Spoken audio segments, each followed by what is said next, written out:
I am obsessed with fresh flowers.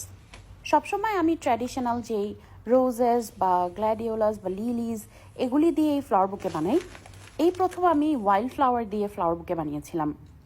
Flower বুকে বলা আসলে ঠিক হবে না, this is more like floral arrangements.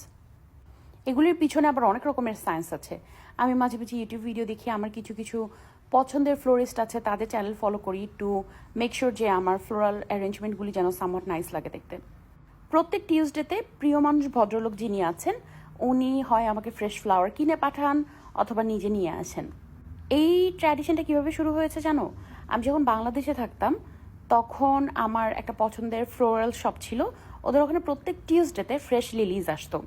So প্রিয় মানুষ ফ্রেশ লিলিজ আসার পরপরই গিয়ে ওইটা আমার জন্য কিনে নিয়ে আসতেন। এখন যেহেতু দেশের বাইরে থাকি, কাজে যে কোনো সময় একটা ফ্লাওয়ার শপে গিয়ে অথবা সুপার মার্কেটেও ফ্লাওয়ার্স কিনতে পাওয়া যায় মোরলেস। বাসায় ফ্রেশ ফ্লাওয়ার থাকলে বাসার লুকটাই অনেক এলিভেটেড লাগে। So I highly recommend keeping fresh flowers in your home. আর যদি তুমি গাছপালা বাঁচিয়ে রাখতে পারো তাহলে তো আলহামদুলিল্লাহ। আমার তো গাছপালা বাঁচে না, গাছপালা keeps on dying on me. I was very happy by the outcome.